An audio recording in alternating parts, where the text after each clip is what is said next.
I'm here today again with Mr. Saleh. Those who have ever been to Kasa before, you know him.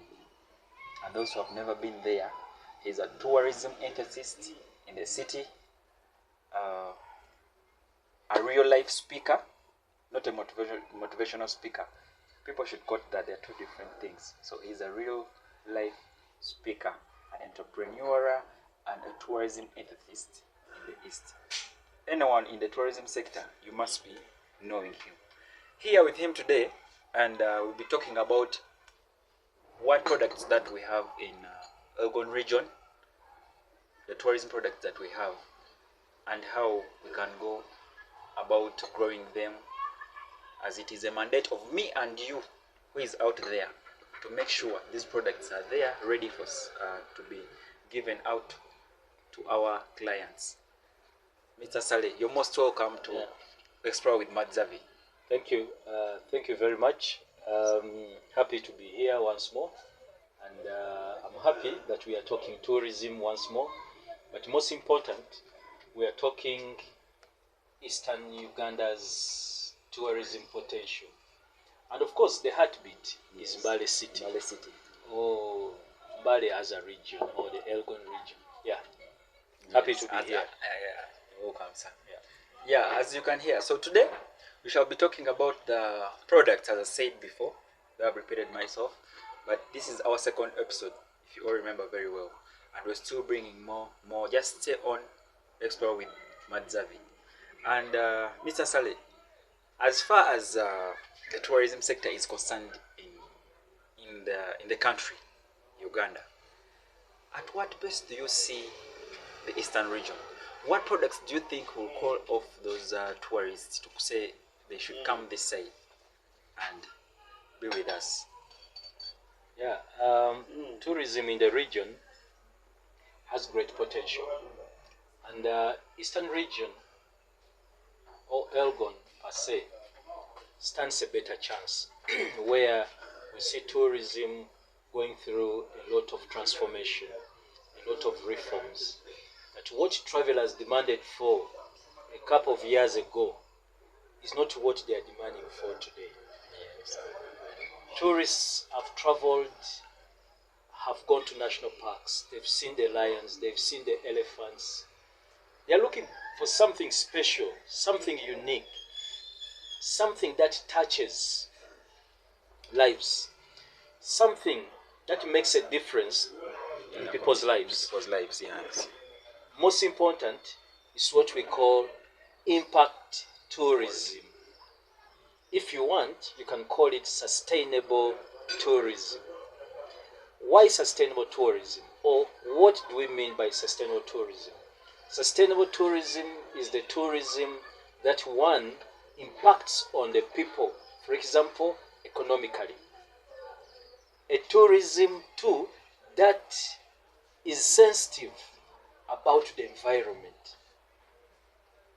A tourism, three, that respects people's cultures. It gives room for cultural sharing, but the bedrest of that cultural share is the respect for one another's culture.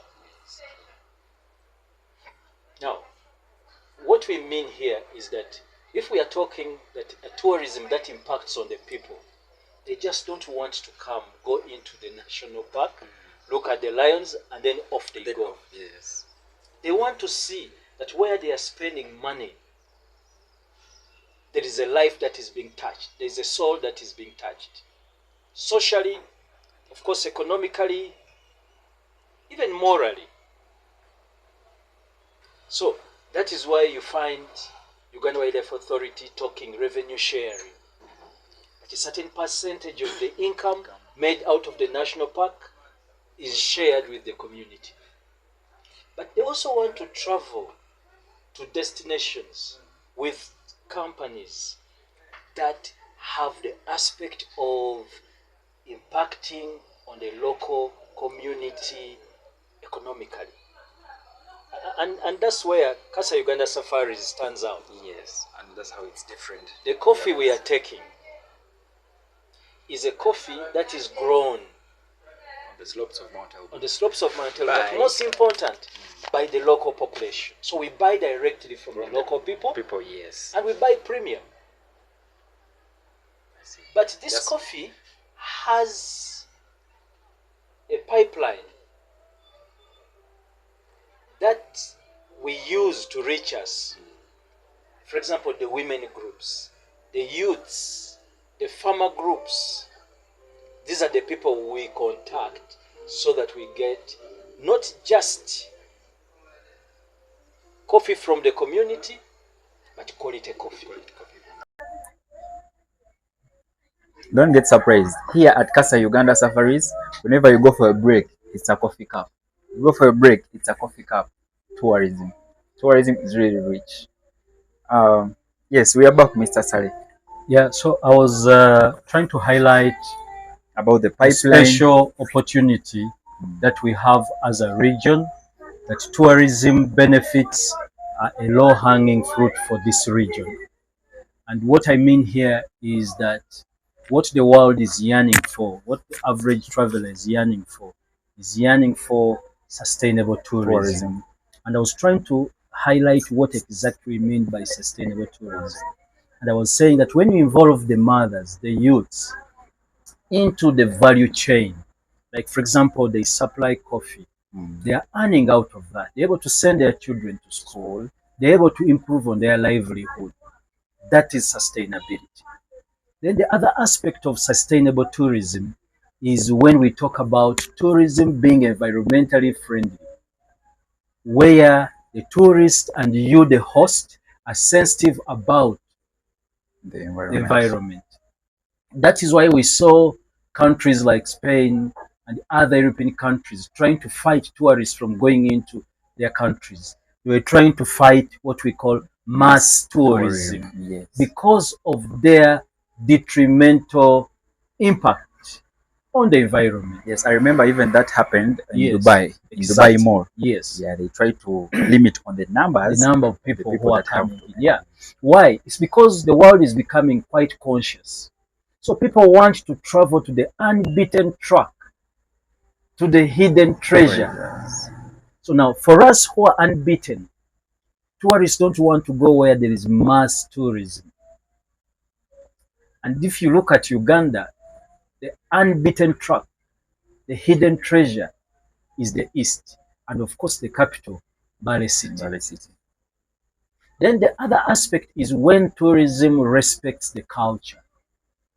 That is why it is important for us to always debrief the guests about the culture, the beliefs, the norms, the do's and the don'ts of the places that they are going to tour.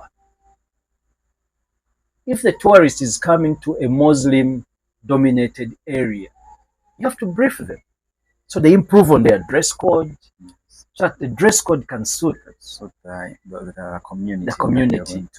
You must have heard or watched Sadio Mane refusing to hug a fan that traveled all the way from Europe to come and watch her idol.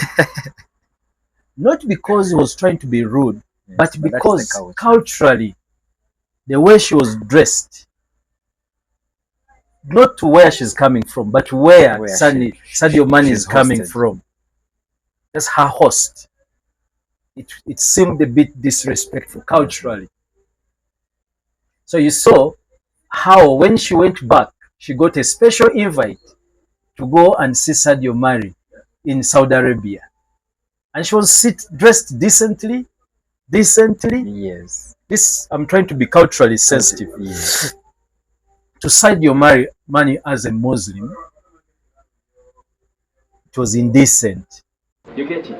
But you see, I'm trying to indicate to you that how tourism today calls for the respect of the culture of the people who are coming and those you are visiting in the community. If the community you've gone to is predominantly Muslim, why do you go there and ask for pork? Or why do you carry two different? Yes, why do you carry your pork to that place? That is why we have other now detailed segments of tourism, including halal tourism, which is an area that we need to tap into. I think so very. That's it. So possibly that's a topic for another day. Halal tourism.